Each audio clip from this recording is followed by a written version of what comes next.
A man ran for his life through the streets of Stockton-on-Tees, and nobody opened the door. Lewis Bell was 26 years old. He was one of 12 siblings, raised in Stockton-on-Tees in the northeast of England.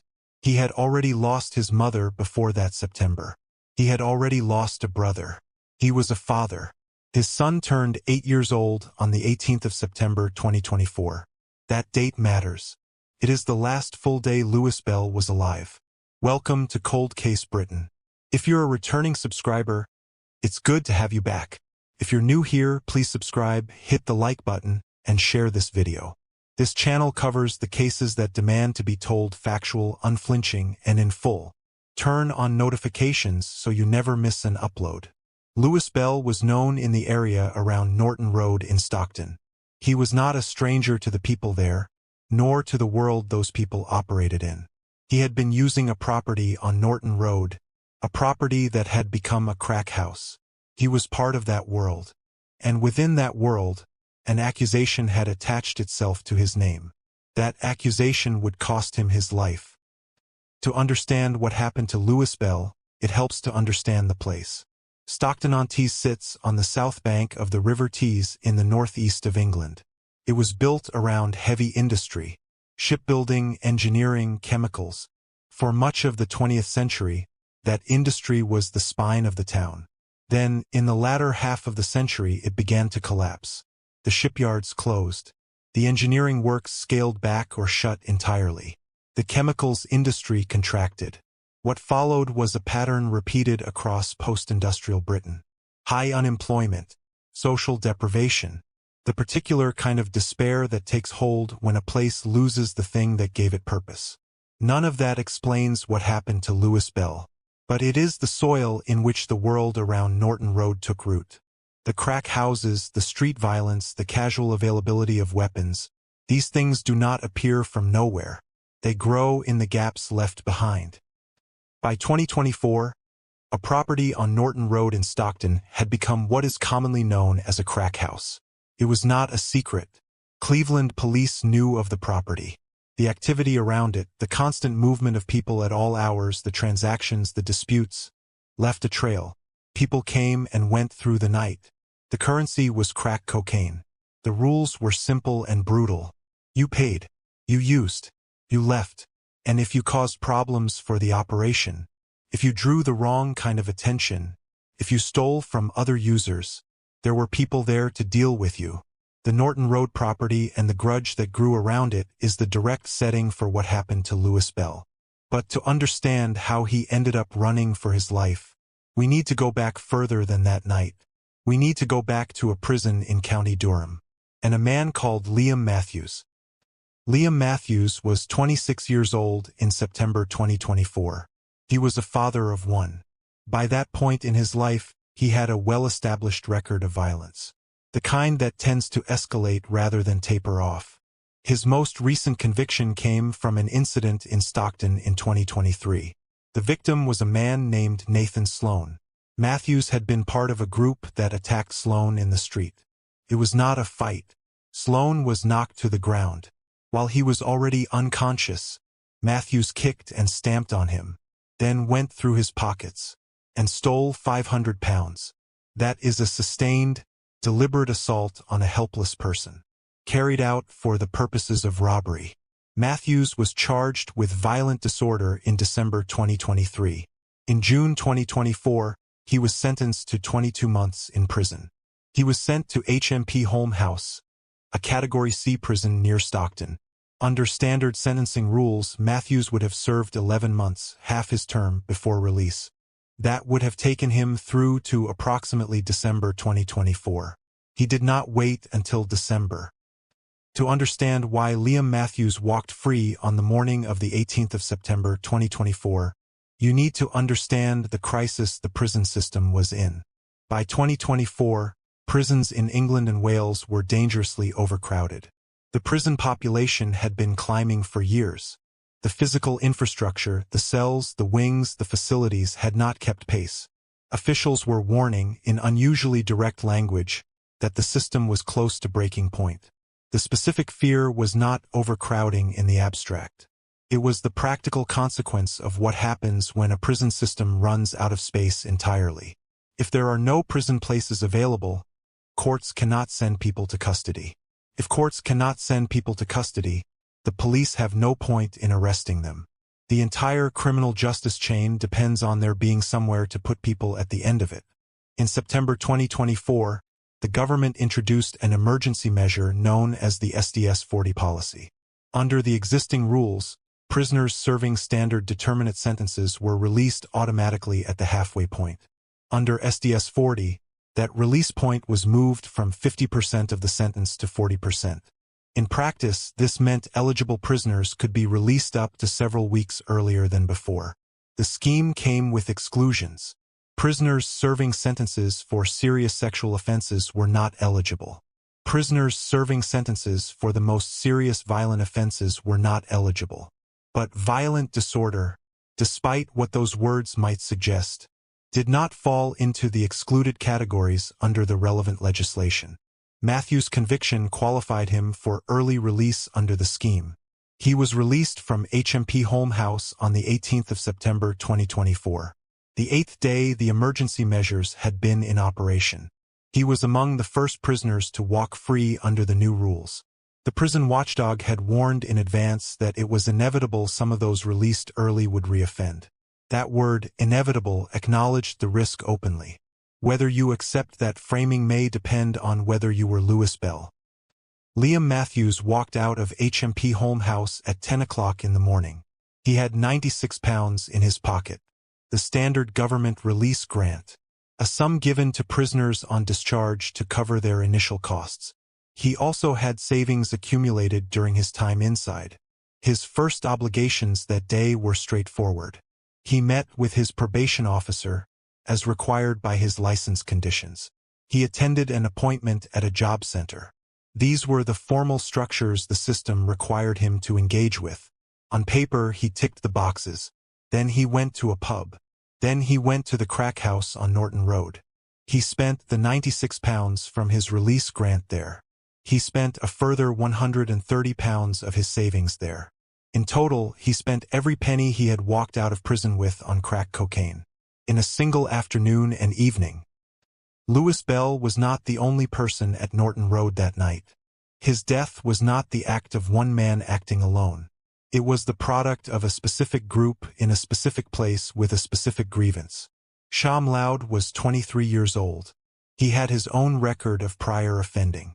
Just 3 months before the killing, in June 2024, he had led police on a pursuit through Stockton at 90 miles per hour in a stolen BMW while under the influence of cannabis. He was volatile. He was capable of serious violence. And he was at the Norton Road property on the night of September the 18th. Ashton White was 17 years old at the time of the killing. He would turn 18 before the trial concluded. That age difference affected how he was ultimately sentenced. He was the youngest of the group, but he was present and active throughout. Macaulay Wright was 26, the same age as Liam Matthews. His role that night was different from the others. He was not one of the men who chased Louis Bell through the streets. His function at Norton Road was closer to security. He was a familiar face at the property, someone trusted by those who operated there. What makes Wright's presence particularly significant is this. He was not a stranger to the Bell family. He had known Louis Bell for years. He had been close enough to the family that when Louis's brother died, Wright was one of the men who carried the coffin. The accusation against Louis Bell was this. He had been taxing other users at the crack house. In street terms, taxing means robbing. In the context of a drug den, it means stealing from other users, their drugs, their money, or both. In the informal economy of a place like Norton Road, where the operation runs on a degree of trust between dealer and user, someone who taxes other customers is a problem. They damage the reputation of the place. They make users feel unsafe. They cost the operation indirectly. The specific accusation against Louis Bell was that he had stolen £20 from another user. £20. That was the figure given at trial. The sum at the center of everything. Whether the accusation was true or false, Whether Louis Bell actually stole that 20 pounds is something the trial did not definitively resolve. What the trial established is what the accusation produced. And what it produced on the night of September the 18th into the early hours of September the 19th was a decision. A decision by the men at Norton Road that Louis Bell needed to be dealt with. One account given in evidence acknowledged that the intention initially had been to give Bell a beating. A message, not to kill him, just to make clear that what he had allegedly done would not be tolerated without consequences. What actually happened was rather different from a beating. In the early hours of September the 19th, Louis Bell was chased from the Norton Road property. Liam Matthews would later tell the court what he claimed to have seen when he looked out of a window. Sha Mloud and Ashton White were already fighting with Louis Bell in the street below. What Matthews did next was his own choice. He picked up a chisel, a heavy, metal-headed woodworking tool, and he ran outside. CCTV cameras mounted on nearby properties captured what followed. That footage was played to the jury at Teesside Crown Court. It showed Louis Bell running. It showed 3 men pursuing him through residential streets. It showed Matthews striking Bell repeatedly with the chisel, driving it into him again and again, as Bell cried out. It showed Bell, in his final minutes, banging on the doors of houses on Hills Drive, trying to find someone who would let him in. Nobody opened a door. Audio captured from nearby properties recorded his voice in those final moments. He said, "Please, it's gone in my heart." Nobody came. By the time Louis Bell fell, he had suffered multiple injuries across his body. The cumulative result of the chisel, of the stamping, and of the knife. It was not a single blow that killed him. It was a sustained, concentrated attack by 3 men who did not stop until he was on the ground. The wound that proved fatal was a 5-inch stab wound to the back.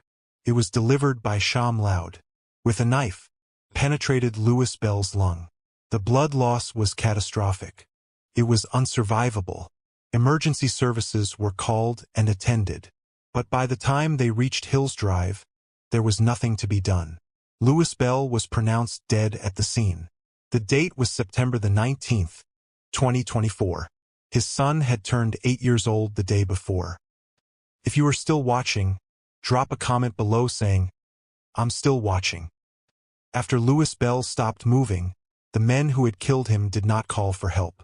They did not wait to see whether he could be saved. They ran.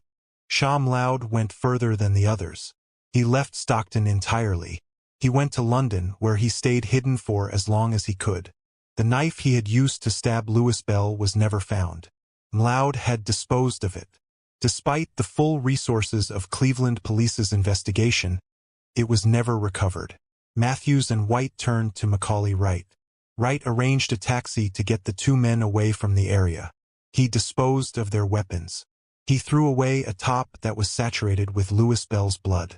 He helped them disappear from the immediate vicinity of Hills Drive before police arrived. It was Wright who, in a detail that complicates any simple reading of his character, later rang Cleveland police. He named Sha Mloud as the killer. Whether that call was driven by guilt, by self-preservation, or by some residual loyalty to the Bell family he had known for years, is something only Wright knows. What it did was give investigators a name and a direction when they needed it most. Matthews was arrested the day after the killing. September the 19th, 2024. Less than 24 hours after Louis Bell died.